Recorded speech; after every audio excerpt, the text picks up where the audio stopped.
এতগুলো বছর পর আম্মুকে বাড়ির আশেপাশে দেখাটা অনেকটা ভাবনাই ফেলে দেয় সবাইকে। পরে দুপুরের দিকে সবাই জানতে পারে আব্বুর মৃত্যু হয়েছে। আব্বুর রুমের ভেতরেই বিছানার উপর তার লাশ উদ্ধার করে সবাই।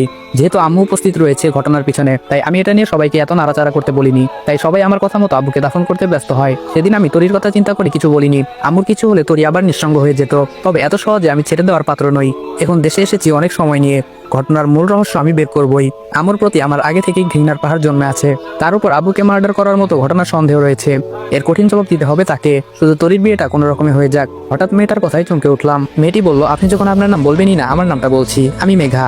আমি অনেকটা চমকে উঠলাম। মেয়েটার নামটা আমার নামের সাথে অদ্ভুতভাবে মিলে গেছে। আমার মুখ ফসকে বের হয়ে গেল, আমি মেঘ। মেয়েটা একটু মুচকি এসে বলল, রসিকতা করছেন আমার সাথে? আমি বললাম, কেন, জন্ম নিবন্ধনের কার্ড দেখাতে হবে নাকি? মেয়েটি বলল, থাক, তার আর প্রয়োজন নেই। রুক্ষ স্বভাবের মানুষরা সহজে মিথ্যা বলে না। কথাটা বলেই সে জিভে কামড় দিল। আমি রাগী দৃষ্টি নিয়ে মেয়েটার দিকে তাকিয়ে রইলাম। মেয়েটার মুখে ভেসে উঠেছে এক অদ্ভুত ছাপ, ভয় আর চাপা মুচকি হাসি। এই প্রথম এরকম কোনো দৃশ্যের সম্মুখীন হয়েছি। এরকম মুখের দৃশ্য আজও কাউকে করতে দেখিনি। এই দৃশ্যটার একটা নাম দেওয়া যাক, মেঘ মিলন। নামটা মন্দ নয়। আমার মতো করে নামটার বিশ্লেষণ করলে যার উত্তর দাঁড়াবে, মেঘার মুখে যে একসাথে দুটো অদ্ভুত দৃশ্যের মিলন হয়েছে, তাই নাম হয়েছে মেঘ মিলন। যদিও আমি কবি বা সাহিত্যিক না, তবে মায়াবতী দেখলে সায়েন্টিস্টরাও কবি হয়ে যায়। কি অদ্ভুত সবকিছু। মেয়েটাকে নিয়ে এইটুকু সময়ের ভিতরে যতটুকু ভাবলাম, আমার নিজেকে নিয়ে কখনো এতটুকু ভাবিনি। আমরা সবাই এই দিকটা দিয়ে পিছিয়ে। নিজেকে নিয়ে ভাবার সময় হয়েই ওঠে না। চোখ বুঝতে পারছি না। এভাবে ঘুমিয়ে আমি অভ্যস্ত নই। মেয়েটাকে দেখলাম কি অদ্ভুতভাবে ঘুমিয়ে আছে, যার বর্ণনা আমি লিখে শেষ করতে পারবো না। হুমায়ুন আহমেদ তাহলে সত্যিই বলেছিলেন, যে নারী ঘুমন্ত অবস্থায় সুন্দর লাগে সে নারী প্রকৃত সুন্দর। কি অদ্ভুত। এতদিন সেই মহান কথাগুলোর মানেটা বুঝতাম না। মনে হতো সে মনের মতো সে কথাগুলো লিখে, কিন্তু সেগুলো চোখের সামনেই একদিনে ধরা দিবে সেটা ভাবিনি। চোখ দুটো লেগে আসতেই আব্বুর সেই মৃত মুখটা ভেসে উঠলো চোখের সামনে। আবার আটকে উঠলাম। হঠাৎ কেন এমনটা হলো বুঝতে পারছি না। আজকে কেন যেন খুব মনে পড়ছে আব্বুকে। বুঝতে শিখার পর থেকে আব্বুকে আমি মোটেও সময় দেইনি। আমার কথা ভেবে সে দ্বিতীয় বিয়ে করেনি, কিন্তু আব্বুকে কতই না অবহেলা করেছি আমি। শেষবার ক্ষমা চাওয়ার সুযোগটাও পাইনি। ভেবেই কুল পাই না আম্মু এত বছর পর কিসের জন্য এসেছিল আব্বুর কাছে। কিছু প্রশ্ন মস্তিষ্ককে সবসময় মাতিয়ে রাখে, আর কিছু স্পর্শ পাথর বুকেও তাজা গোলাপ ফোটাতে পারে। মেয়েটা যখন ঘুমে বিভোর, তখন গাড়ি একটা আইল্যান্ড ক্রস করে। ড্রাইভার ততটা খেয়াল করেনি, তাই গাড়িটা একটু ভালোভাবে নড়ে চড়ে উঠলো। মেঘা চট সামলাতে না পেরে আমার দিকেই হেলে পড়লো। মেঘার হাতের বাহুর উল্টো দিকের স্পর্শে আমি কেঁপে উঠলাম। নিজের ভিতরে বয়ে গেল এক অদ্ভুত শিহরণ। আমি অতি তাড়াতাড়ি নিজেকে সামনে নিয়ে একটু সরে বসলাম। কিন্তু মেয়েটা যে প্রচুর ঘুম পাগলি সেটা তো আমার অজানা। এত বড় একটা হোঁচট, তারপরেও তার ঘুম ভাঙেনি। উল্টো বাঁধিয়ে বসলো আরেক বিপত্তি। সে আরো আমার দিকে ডলে পড়লো। এ কেমন আপদ কপালে জুটলো। আমরা সাধারণত সোফায় বসে যখন টিভি কিংবা মোবাইল টিপি, তখন অদ্ভুতভাবে নিজের পরিবর্তন লক্ষ্য করবেন। প্রথমে সোজা হয়ে 1 মিনিট, তারপর সমান্তরাল রেখা হয়ে 4-5 মিনিট, তারপর শেষে নিজের হুঁশ ফিরে যখন লক্ষ্য করেন আপনার পা সোফার উপরে আর আপনার মাথা নিচে। এই মেয়েটার মাঝেও এরকম কিছু স্বভাব আছে। একবার গায়ে ডলে পড়েছে, সরে বসলাম, তারপরেও আবার ডলে পড়লো, সরিয়ে দিলাম। এখন সে আমার কোলে মাথা রেখে গুটিসুটি মেরে শুয়ে পড়লো। আমি পুরো 1 মিনিট স্তব্ধ হয়েছিলাম। এই প্রথম কোনো নারীর এভাবে স্পর্শ আমি নিতে পারছি না। কয়েকবার ডাকলাম, কিন্তু সে নাকে একটু শব্দ করে আবার শুয়ে পড়লো। আমি এবার এক প্রকার ধাক্কা মারলাম। সে হন্তদন্ত করে উঠলো। উঠেই তো জিভে কামড় দিয়ে সেই বিখ্যাত মুচকি হাসি হেসে 2 হাতে মুখ লুকালো।